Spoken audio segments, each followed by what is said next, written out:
तो स्टूडेंट्स, आज हमारा है लेक्चर नंबर 5। और आज का लेक्चर स्टार्ट करने से पहले, जैसा कि हम आदत से मजबूर हैं, हमें क्या करेंगे, क्विक रिवीजन करेंगे कि अब तक हमने क्या पढ़ा है। तो स्टूडेंट्स देखिए, हमारा चैप्टर नंबर 1 चल रहा था हमारे बिजनेस स्टडीज सब्जेक्ट का, जिसका नाम क्या था, nature and purpose of business. तो सर, ये जो चैप्टर 1 था, nature and purpose of business, इसमें हमको किसके बारे में, किसका नेचर और पर्पस देखना था? सर, बिजनेस का हमको नेचर और पर्पस देखना है। तो सर, ये जो बिजनेस वर्ड होता है, इसका क्या बेसिक मीनिंग होता है, हम लोगों ने वो जाना था। तो स्टूडेंट्स, उसका बेसिक मीनिंग क्या था? देखो स्टूडेंट्स, आप लोगों को हमारे साथ इंटरेक्टिव होना पड़ेगा। तो वो जो वर्ड था बिजनेस, वो किस वर्ड से डिराइव हुआ था? वो डिराइव हुआ था बिजी वर्ड से। और बिजी वर्ड का मतलब क्या होता है? डूइंग और performing some type of activity. तो क्या स्टूडेंट्स, क्या जो हर टाइप ऑफ एक्टिविटी जो हम लोग परफॉर्म करते हैं, हर किसी को हम लोग बिजनेस बोलते हैं क्या? नहीं। हमने क्या बोला था कि एक्टिविटी में भी फिर हमारे पास दो बाइफरकेशन होते हैं, एक होता है economic activities and second one is non economic activities. फिर हमारे पास इकोनॉमिक एक्टिविटीज में भी 3 क्लासिफिकेशंस आए थे, जो कि लोग परफॉर्म करके क्या करते हैं, पैसे कमाते हैं। तो इकोनॉमिक एक्टिविटीज में 3 चीजें आई थी, बिजनेस आया था, प्रोफेशन आया था और एम्प्लॉयमेंट आया था। अब इस इकोनॉमिक एक्टिविटी में जो बिजनेस वर्ड का आया था, उसी के बारे में अब हम लोग को एक्चुअल में स्टूडेंट्स पढ़ना था। फिर हमने देखा था कि बिजनेस वर्ड का मतलब क्या होता है। It refers to what? It refers to production, purchase, then sale और एक्सचेंज और distribution of goods and services. इसका ये क्या था, एक डेफिनेशन हम लोगों ने देखा था स्टूडेंट्स। फिर हमने देखा था क्या, कि इसी में जो हम लोग ये जो टर्म यहाँ पे लिए ना, पर production, purchase, exchange and distribution of goods and services, तो जो एक्सचेंज ऑफ गुड्स तक का जो वर्ड होता है, इसको हम लोग बोले थे ट्रेड। और जो सर्विसेज को इंक्लूड कर लेता है, उसको हम लोग क्या बोले थे, aids to trade. I hope students ये सब चीजें आप लोग रिकॉल कर रहे होंगे। उसके बाद हम लोगों ने फिर देखा था कि ट्रेड और एड्स टू ट्रेड का क्या बेसिक मीनिंग होता है। फिर हम लोगों ने देखा था कि ट्रेड की शुरुआत, हिस्ट्री ऑफ, फिर हम अपने बुक के टॉपिक पाए थे history of trade and commerce. फिर हमने देखा था कि हिस्ट्री ऑफ ट्रेड यानी ट्रेड की शुरुआत कब और कैसे, यानी जो exchange of and distribution of goods, यानी सामान का जो अदला बदला होता है, यानी जो उसका एक्सचेंज होता है, उसका खरीदना बेचना, उसकी शुरुआत इंडिया में कब और कैसे हुई थी। तो इंडिया और इस दुनिया में उसकी शुरुआत 2 रूट के तहत हुई थी, सिल्क रूट और एक स्पाइस रूट। उसके बाद हमने यहाँ तक देखा था स्टूडेंट्स। उसके बाद फिर हम लोग आए थे एड्स टू ट्रेड, जिसको हम लोग कॉमर्स भी बोलते हैं। उसकी शुरुआत कैसे हुई थी? तो उसमें सबसे पहली जो हमारी सर्विसेज थी, कौन सी? Banking and finance. उसका हम लोगों ने एक हिस्ट्री देखा था, एक बैकग्राउंड देखा था, किसके फॉर्म में? इंडिजिनस बैंकिंग सिस्टम के फॉर्म में। तो और उसमें हम लोगों ने क्या पढ़ा था कि कैसे इंडिजिनस बैंकिंग सिस्टम ने परफॉर्म करना स्टार्ट किया था, और कैसे कैसे वो हमारे जो ऑर्गेनाइज्ड बैंकिंग सिस्टम है, उसमें वो धीरे धीरे कन्वर्ट हो गया। उसके बाद स्टूडेंट्स, हमने क्या देखा था? उसके बाद हमने देखा था कि ट्रांसपोर्टेशन, जो सेकंड नंबर की जो सर्विस होती है, उसकी कैसे शुरुआत हुई है। अब वो आज के लेक्चर में हम लोगों को स्टार्ट करना है। तो चलिए स्टूडेंट्स, फिर फटाफट हम अपने कंप्यूटर स्क्रीन पे चलते हैं और जानते हैं कि ट्रांसपोर्टेशन ने कैसे अपना कंट्रीब्यूशन दिया हमारे स्टेट को बढ़ाने में, हमारे एंशिएंट टाइम में। तो चलिए स्टूडेंट्स, सब चलते हैं हम अपने स्क्रीन पे। सो स्टूडेंट्स, चलिए अब हम अपने स्क्रीन पे आ गए हैं। और आज का जो हमारा टॉपिक होने वाला है, वो होने वाला है हमारा यहाँ पे ट्रांसपोर्टेशन। तो स्टूडेंट्स, चलिए अब हम लोग जानते हैं कि ट्रांसपोर्ट क्या होता है। तो आप लोग तो बचपन में पढ़ते हुए भी आए होंगे कि मीन्स ऑफ ट्रांसपोर्ट, और ये फलाना ठिकाना पता नहीं क्या क्या आप लोग बचपन से पढ़ते हुए आए होंगे। तो ट्रांसपोर्ट क्या करता है? ट्रांसपोर्ट हमारा फैसिलिटी प्रोवाइड करता है एक सामान को दूसरी जगह पहुंचाने में, एक जगह से हमको दूसरी जगह ट्रेवल करने में, ले जाने में, ले आने में। कौन मदद करता है? ट्रांसपोर्ट मदद करता है। तो बच्चों, आज हम लोग यहाँ देखेंगे ट्रांसपोर्ट कैसे हमारा जो ट्रेड के लिए, कैसे जो एक्सचेंज ऑफ गुड्स, एक्सचेंज और डिस्ट्रीब्यूशन ऑफ गुड्स में कैसे अपना एड, अपनी सर्विसेज ये ट्रांसपोर्ट प्रोवाइड करता है, इसका क्या उसमें रोल है। तो देखो बच्चों, आपके पास जो भी सामान आज के डेट में एक जगह से दूसरी जगह पहुंच जा रहा है, क्या आपको लगता है वो बिना ट्रांसपोर्ट के वो पॉसिबल हो पाता क्या? नहीं। आपको क्या लग रहा है स्टूडेंट्स, आज की डेट में आप घर बैठे जो चीज आप मंगाना चाहो, आप फॉर एग्जांपल अभी आप बैठे हो, ठीक है, आप घर पे बैठे हो, आपको मन कर रहा है कुछ चटपटा, कुछ होटल का खाने का, पर अभी लॉकडाउन है तो अभी सब चीजें, सब रेस्टोरेंट्स बंद हैं, तो आप कहीं जा नहीं सकते हो। पर आपके पास आज के डेट में app available like Swiggy, Zomato, जिसके थ्रू आप ऑर्डर कर देते हो, और वो क्या करता है, वो बंदा होटल से ले आके वो जो भी चीज आपको पसंद है आपके डोर स्टेप पे ला के दे रहा है कि नहीं दे रहा है? तो किसकी वजह से वो ला के दे रहा है? वो केवल और केवल ये ट्रांसपोर्टेशन की वजह से ला के दे रहा है। सोचो, अगर बढ़िया ट्रांसपोर्टेशन फैसिलिटी नहीं होती तो क्या वो सामान वहां से यहाँ तक आ पाता? आपको पता है स्टूडेंट्स, ये जो डिस्ट्रीब्यूशन ऑफ गुड्स हुआ है ना, क्या आज के डेट में हर सामान हर जगह प्रेजेंट है, उसके पीछे जो एड रिस्पॉन्सिबल है, सब कहीं ना कहीं वो सबसे ज्यादा ट्रांसपोर्टेशन ही रिस्पॉन्सिबल है। आज की डेट में हमारे पास लैंड ट्रांसपोर्ट है, वाटर वे ट्रांसपोर्ट है, एयर ट्रांसपोर्ट है, जिसकी वजह से हमारे पास कोई भी चीज जो हम चाहें खरीदना, अगर हमारे पास पैसे हो तो हम उसको कुछ मिनटों के अंदर, कुछ दिनों के अंदर हम उसको पा सकते हैं। आज की डेट में अगर आप इंडिया में बैठे हो, आपको अमेरिका से कुछ मंगवाना, तो वहां से आसानी से मंगवा सकते हो। तो इन सब के पीछे कौन सा हेड रिस्पॉन्सिबल है स्टूडेंट्स? इन सब के पीछे ट्रांसपोर्टेशन का ही हेड रिस्पॉन्सिबल है। तो देखो, अब इसकी शुरुआत कैसे हुई, तो देखो आपको अभी हमने पढ़ाया था ना स्टूडेंट उस दिन, कि ये जो हमारा जो स्पाइस रूट से जो ट्रेड होता था, सोचो कैसे ट्रेड होता था, वो हमारा समुद्री रास्ते ट्रेड होता था। तो सोचो अगर समुद्री रास्ते कैसा, लोग तैर के तो मसाले ले आते होंगे नहीं, उसके पीछे क्या रहा होगा, उसके पीछे वाटरवे ट्रांसपोर्ट ही तो रहा होगा, जिसकी वजह से लोग ट्रेवल करके वहां से यहाँ आए होंगे और यहाँ से वहां सामान ले जाते होंगे। हाँ, तो सोचो वाटरवे ट्रांसपोर्ट की ही वजह से स्पाइस रूट की डिस्कवरी हुई थी और यहाँ से मसालों का व्यापार स्टार्ट हुआ था। तो आप सोच सकते हो कि ट्रांसपोर्टेशन जो है कितना इंपॉर्टेंट रोल प्ले करता है हमारे ट्रेड को बढ़ावा करने में, हमारे ट्रेड को बढ़ाने में। तो जब हमारा एंशिएंट टाइम की बात करते हैं, तो देखो यहाँ पे लिखा भी कि road has assumed a key role in entire process of growth. सोचा आज के डेट में हमारे पास इतनी अच्छी इंफ्रास्ट्रक्चर फैसिलिटीज में रोड है, ट्रांसपोर्ट है, अगर ये नहीं होता तो क्या सामान एक जगह से दूसरी जगह जो हम इजिली ले जाते हैं, क्या ले जा पाते? नहीं। तो इस वजह से देखो यहाँ पे लिखा है कि road has assumed a key role in entire process of growth, यानी इस पूरे ग्रोथ के प्रोसेस में रोड का जो है बहुत ही बड़ा रोल है, रोड का बहुत ही की रोल है। आज की डेट में हमारा अगर हम बात करते हैं नॉर्दर्न रोडवे, सो जो नॉर्दर्न रोडवे से लेकर हमारा जो बंगाल से तक्षशिला तक, ये सब चीजें रोड एक दूसरे से कनेक्टेड है कि नहीं कनेक्टेड है? तो कैसे कनेक्टेड है? बिकॉज ऑफ हमारे पास लैंड ट्रांसपोर्ट अगर प्रॉपर है, तभी हमारा जो नॉर्दर्न रोडवे जो रूट है वो बंगाल से लेकर तक्षशिला तक फैला हुआ है। फिर यहाँ पे लिखा है देयर वर आल्सो, और हमारे साउथ में भी कई जो है, तो यहाँ पे मतलब लैंड ट्रांसपोर्ट के कई सारे हाईवे, जिसकी वजह से हमारा ट्रेड रूट जो है काफी ज्यादा तेज हो चुका है, जिसकी वजह से हमारा ट्रांसपोर्ट काफी तेज हो चुका है। तो स्टूडेंट यहाँ पे देखो कुछ नहीं लिखा, यहाँ पे यही बताया है खास, तो कुछ खास नहीं, यहाँ पे यही बताया है कि एंशिएंट टाइम में कैसे लैंड ट्रांसपोर्ट के थ्रू जो है ट्रेड की शुरुआत हुई थी। फिर वाटरवे ट्रांसपोर्ट में भी यही लिखा है।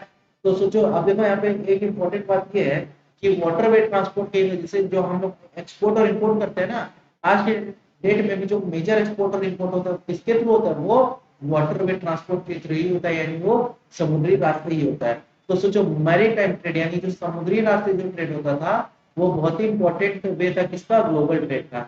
यानी ग्लोबल ट्रेड में सबसे ज्यादा योगदान किसका रहा है? इस वाटरवे ट्रांसपोर्ट का ही रहा है। और यहाँ पे देखो यही बताया कि मलबार कोस्ट जो मुसरिस पे सिचुएटेड है, तो वो उसकी बहुत ही पुरानी कहानी इंटरनेशनल ट्रेड की रह चुकी है। फिर हमने बताया कि जो पेपर, जो काली मिर्च का जो जो रूट, जो ट्रेड जो स्टार्ट हुआ था, जो वास्को ड गामा ने खोज करी थी काली मिर्च की, वो भी किसी के थ्रू, वो भी किसके थ्रू हुआ था? वो भी इसी के थ्रू पॉसिबल हुआ था, जो कि अभी हम लोगों ने पढ़ा था। फिर यहाँ पे लिखा है कि इसी रूट, जिस स्पाइस रूट था, उसी की खोज में कौन निकले थे? Christopher Columbus. और उसी की खोज करते करते करते उन्होंने अमेरिका की खोज कर ली थी। तो सोचिए स्टूडेंट, ये वाटरवे ट्रांसपोर्ट था जिसकी वजह से स्पाइस का ट्रेड स्पाइस रूट के थ्रू हमारे इंडिया से स्टार्ट हुआ। और यहाँ पे पेपर जो था उसको काला सोना बोले जाने लगा था, क्योंकि वो स्पाइस रूट के थ्रू जब होता था ट्रेड, तो उस पर कई बार लड़ाई झगड़े, कई बार एंशियंट में वॉर भी हुए हैं हमारे एंशियंट टाइम में। क्यों? क्योंकि वो एकदम, हाँ, इंडिया में जो है जो काली मिर्च रहती थी उसको सोना बोल रहा था, उसको सोने की संज्ञा दी गई थी। सोचो वो इंडिया में इतना ज्यादा पैसा लेके आया था, और ये किसके थ्रू पॉसिबल हुआ था? ये केवल और केवल हमारा वाटरवे ट्रांसपोर्ट की ही वजह से पॉसिबल हुआ था।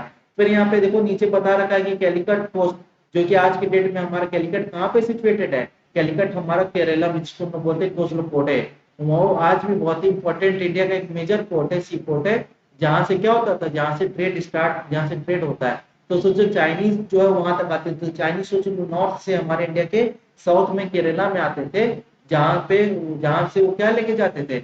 यहाँ से वो लेके जाते थे पेपर यानी मिर्च, डायमंड, पर्ल्स और कॉटन फ्रॉम इंडिया। और वो हमको क्या देते थे? वो हमको जो है वहां से कई सामान लेके आते थे, लाइक सिल्क एंड ऑल। उसके बाद इंडिया में जो है कोरोमंडल कोस्ट, जो कि कहाँ पे? पुलिकत, जो कि पुलिकत एक मेजर पोर्ट है। फिर टेक्सटाइल, जहाँ से टेक्सटाइल का जो मेजर ट्रेड है कहाँ से होता था? वो पुलिकत से होता था, जो कि हमारा कोरोमंडल कोस्ट पे सिचुएटेड है। तो हमने देखा स्टूडेंट्स की कैसे ट्रेड ने जो है अपना एक इम्पोर्टेंट रोल प्ले किया हमारे इस इकोनॉमी को बढ़ाने में, हमारे स्टेट को बढ़ाने में। अब देखो स्टूडेंट्स, हमारे यहाँ पे नेक्स्ट टॉपिक क्या है कि ट्रेडिंग कम्युनिटीज। तो देखो स्टूडेंट्स, हुआ क्या था कि जैसे जैसे अब लोग पढ़ने लगे थे, जैसे जैसे सबका व्यापार बढ़ने लगा था, अब हर जगह लोग व्यापार करने लगे थे, तब लोग धीरे धीरे व्यापारी संघ यानी ट्रेडिंग कम्युनिटीज, ट्रेडिंग कॉर्पोरेशन लोगों ने बनाना स्टार्ट किया था। जैसे अगर हम बात करते हैं नॉर्दर्न रीजन यानी हमारे यूपी से ऊपर का जो रीजन है, हमारे उत्तराखंड, हमारा ये राजस्थान, पंजाब, कश्मीर, इन सब जगह क्या हुआ था, इन सब जगह कौन बिजनेस करते थे, यहाँ पे जो पंजाबी और मुल्तानी मर्चेंट्स रहते थे वो लोग यहाँ पे बिजनेस करते थे। ठीक है। उसके बाद अगर हम बात करते हैं वेस्टर्न इंडिया की, तो वेस्टर्न इंडिया में कौन वहां पे मेन ट्रेड मैनेज करते थे, वहां पे महाजन हुआ करते थे। फिर साउथ में कौन होते थे, साउथ में चैत्रियार्स होते थे, जो कि इंपॉर्टेंट ट्रेडर्स थे।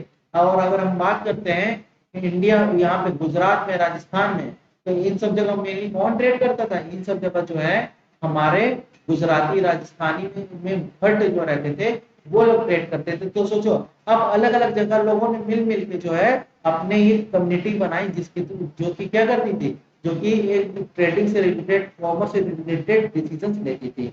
उसके बाद देखो, अब अर्बन यानी शहरों में क्या था, महाजन कम्युनिटीज जो है उनका जो सेट रहता था, जिसको हम नागा सेट बोलते थे, वो उनको रिप्रेजेंट करता था। और जैसे जैसे ट्रेडिंग कम्युनिटी बढ़ने लगी, अब देखो कुछ नए प्रोफेशन जैसे हमीर, हकीम, वैद यानी अब लोग डॉक्टर बनने लगे, वकील बनने लगे, यही सब प्रोफेशन का भी जन्म होना स्टार्ट हो गया था। यानी अब लोग केवल ट्रेडिंग ही नहीं करते, लोग केवल अब सामान नहीं खरीद बेच रहे थे, लोग अब अदर प्रोफेशन में भी एंटर करना स्टार्ट कर दिए थे। और यही सब प्रोफेशन, यानी याद है हमारा जो दूसरा इकोनॉमिक एक्टिविटी था स्टूडेंट, प्रोफेशन, प्रोफेशन की भी ग्रोथ यहीं से स्टार्ट हो गई थी स्टूडेंट्स। और ट्रेडिंग कम्युनिटीज के में लोग, अब देखो यहाँ पे लोग क्या करते थे, लोग मर्चेंट कॉर्पोरेशन सेटअप करना स्टार्ट किए थे। और ये मर्चेंट कॉर्पोरेशन क्या करते थे, मर्चेंट कॉर्पोरेशन जो है ये क्या करते थे, ये ट्रेडर्स के हित के लिए रूल्स बनाते थे, रेगुलेशंस बनाते थे, कोड ऑफ कंडक्ट बनाते थे। और ये अलग अलग जगह के लोग, जैसे राजस्थान लोग अलग बनाते थे, अलग अलग रजवाड़े के लोग, अलग अलग किंगडम के लोग अपने हिसाब से रूल्स और रेगुलेशंस बनाते थे, जो कि वहां के राजा को भी उसको एक्सेप्ट करना पड़ता था। फिर ट्रेडर्स को देखो, वहां पे लोगों ने रूल्स रेगुलेशन बनाए। फिर जो ट्रेडर्स रहते थे, अगर वो लोग बाहर से गुड्स को इंपोर्ट करते थे, तो उस पर उनको क्या देना पड़ता था, ऑक्ट्रॉय। ऑक्ट्रॉय क्या होता है, एक तरह का टैक्स होता है, जिसको हम इंपोर्ट ड्यूटी भी बोलते हैं। तो लोगों ने इंपोर्ट ड्यूटी देना स्टार्ट कर दिया था। फिर ट्रेडर और industry taxes were also a major source of revenue. और लोग अब ट्रेडर से, इंडस्ट्रीज के लोगों ने सोचा अब यहाँ से टैक्सेशन का सिस्टम भी स्टार्ट हो गया था। जो आज के डेट में देखते हैं ना कि टैक्स लोग इम्पोज करते, टैक्सेशन का सिस्टम तो खैर पहले से था, बट अब ट्रेडर्स पे, इंडस्ट्रीज पे, इन सब पे भी जो है टैक्स लोगों ने इम्पोज करना स्टार्ट किया था। लोगों ने, जिसकी वजह से क्या हुआ था, जिसकी वजह से राजा महाराजा के पास एक एक्स्ट्रा सोर्स ऑफ इनकम आ गया था, एक एक्स्ट्रा सोर्स ऑफ रेवेन्यू आ गया था। फिर कस्टम, बताया ना कस्टम ड्यूटी क्या होती है, जो गुड्स प्रोड्यूस करने पे जो टैक्स लगता है उसको हम बोलते हैं कस्टम ड्यूटीज।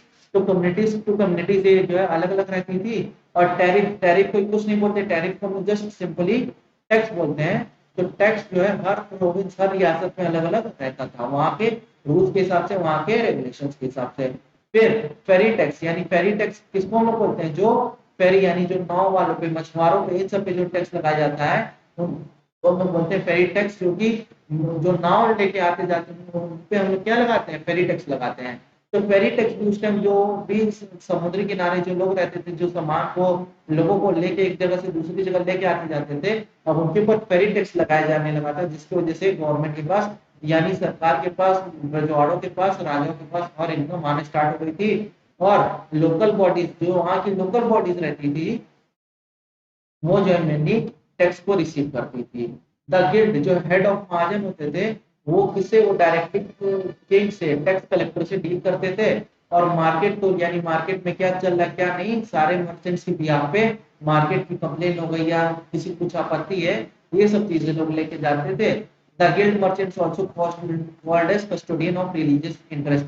अब इन्होंने देखो, जो मर्चेंट्स रहते थे वो गिल्ड मर्चेंट्स, यानी जो महाजन के जो हेड रहते थे, वही लोग अब टैक्स कलेक्ट करते थे, वही लोकल बॉडी की तरह काम करते थे।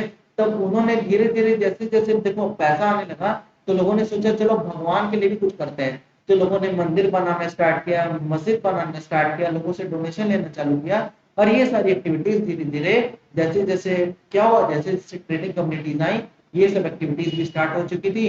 और जैसे ही कमर्शियल एक्टिविटीज और बढ़ी, बिग मर्चेंट्स को जो है यानी जो बड़े व्यापारी थे वो धीरे धीरे सोसाइटी में पावर गेन करने लगे। आई होप स्टूडेंट्स यहाँ तक आपको क्लियर हुआ होगा। अब हम लोग जानेंगे कि कुछ मेजर ट्रेड सेंटर्स भी थे इंडिया में। ठीक है, जैसे ये ट्रेडिंग कम्युनिटीज बढ़ी, जैसे जैसे इंडिया में ट्रेड का एक्सपेंशन हुआ, वैसे वैसे इंडिया में कुछ मेजर ट्रेड सेंटर्स भी बन गए थे। जैसे कि आज को हम लोग बोलते हैं पाटलिपुत्र, जो कि आज की डेट में पटना है। यहाँ पे क्या होता था, यहाँ पे मेजर जो है, ये मेजर इसका सेंटर था। यहाँ से मेजरली होता था एक्सपोर्ट, क्या यहाँ से स्टोन एक्सपोर्ट किया जाता था। फिर पेशावर, जो कि आज के डेट में पाकिस्तान में है, तो पेशावर से क्या होता था, पेशावर से वुल, और यहाँ से क्या होता था, यहाँ से हम लोग जो है एक्सपोर्ट करते थे वुल, यहाँ से ऊन एक्सपोर्ट किया जाता था, और घोड़े यहाँ से इंपोर्ट किए जाते थे। और यहाँ पे देखो लिखा भी है, huge commercial transaction between India, China and Rome, यानी पेशावर से जो है इंडिया, चाइना, रोम का बहुत ज्यादा व्यापार होता था, बहुत ज्यादा ट्रेड होता था। फिर तक्षशिला, तो तक्षशिला भी आज की डेट में हमारा पाकिस्तान में है। तो तक्षशिला को भी हम बोलते हैं, it was also major centre of land. ये भी क्या था, एक मेजर सेंटर था इंडिया और सेंट्रल एशिया के बीच में। और इसको जो है क्या बोला जाता था, इसको हम लोग जो है फाइनेंशियल और कमर्शियल बैंक की सिटी भी बोलते थे इसको, तक्षशिला को, क्योंकि एशियन टाइम में सबसे ज्यादा जो बैंक्स थे वो यही सेटअप हुए थे। It was a place of Buddhist centre for learning, होते लिखा है कि यहाँ पे बुद्धिस्ट आते थे लर्निंग के लिए। और ये धीरे धीरे तक्षशिला यूनिवर्सिटी भी यहीं पे बनाई गई, जो कि बहुत ही फेमस यूनिवर्सिटी है तक्षशिला यूनिवर्सिटी। और हम लोग नालंदा के बाद किसका नाम लिया जाता है, तक्षशिला का ही नाम लिया जाता है। फिर इंद्रप्रस्थ, तो इंद्रप्रस्थ भी जो है इसको हम लोग रॉयल रोड बोलते थे। यहाँ से भी क्या होता था, यहाँ से जो है बहुत सारा ट्रेड होता था। फिर मथुरा, मथुरा को इंपोरियम बोला जाता था, ट्रेड का मथुरा को क्या बोला गया था, इंपोरियम, जहाँ पे बहुत ज्यादा सेलर्स बायर्स आके क्या करते थे, ट्रेड करते थे। इंपोरियम मतलब होता है लार्ज रिटेल स्टोर। तो मथुरा शो एक एंशियंट टाइम एक लार्ज रिटेल स्टोर के समान था, जहाँ पे लोग ज्यादातर गुड्स जो खरीदने और बेचने आते थे। और यहाँ पे क्या होता था, यहाँ से जो है कई रूट साउथ इंडिया से जो है और बहराइच से कनेक्ट हुए थे। फिर वाराणसी, वाराणसी को टेक्सटाइल इंडस्ट्री का जो है एक मेजर हब बोला गया था। And it became famous. यहाँ पे क्या होता था, यहाँ पे गोल्ड, सिल्क क्लॉथ और सैंडलवुड वर्कमैनशिप, इन सब चीज की नक्काशी की वजह से धीरे धीरे वाराणसी भी जो है फेमस होने लगा था। और ये किससे, ये तक्षशिला और बहराइच से लिंक्ड था। फिर मिथिलिया, ये सारे सारे स्टूडेंट्स ट्रेड सेंटर थे मेजर, जो कि हमारे एंशियंट इंडिया में थे, जिनके थ्रू मेजर इंडिया से ट्रेड होता था। फिर यहाँ पे दिया कि मेजर एक्सपोर्ट और इंपोर्ट, तो इंडिया मेजरली क्या एक्सपोर्ट करता था, मसाले, गेहूं, चीनी, इंडिगो यानी नील, ओपियम, शीशम ऑयल, ये सब चीजें इंडिया से एक्सपोर्ट की जाती थी। और यहाँ पे इंपोर्ट क्या किया जाता था, घोड़े, एनिमल प्रोडक्ट, ये सब चीजें यहाँ से एक्सपोर्ट की जाती थी, इंपोर्ट करी जाती थी इंडिया में। स्टूडेंट्स आई होप ये आप इसका स्क्रीनशॉट ले लीजिएगा और आप सब इनके बारे में पढ़ लीजिएगा। ये सब कुछ है नहीं, बस बताया गया है जनरल में कि क्या क्या ट्रेड सेंटर्स थे, कहाँ कहाँ थे और किनसे क्या क्या ट्रेड होता था। तो आई होप स्टूडेंट्स यहाँ तक आपको सारी चीजें क्लियर हो गई होंगी। अब नेक्स्ट लेक्चर में, जो कि हमारा history of trade and commerce जो सेशन चल रहा है, इसका लास्ट पार्ट है, इसमें हम लोग देखेंगे कि इंडियन इकोनॉमी की कैसी कैसी क्या क्या हालत थी। इससे आपको अपने इंडियन इकोनॉमी का एक बेसिक बेस मिल जाएगा। उसके बाद फिर हम लोग नेक्स्ट पार्ट में स्टार्ट करेंगे कि क्या नेचर है, क्या कॉन्सेप्ट है, इन डिटेल में फिर हम लोग और बिजनेस के बारे में पढ़ेंगे। So that's all for today students. Thank you and have a nice day. Take care, stay home, stay safe. God bless you all students.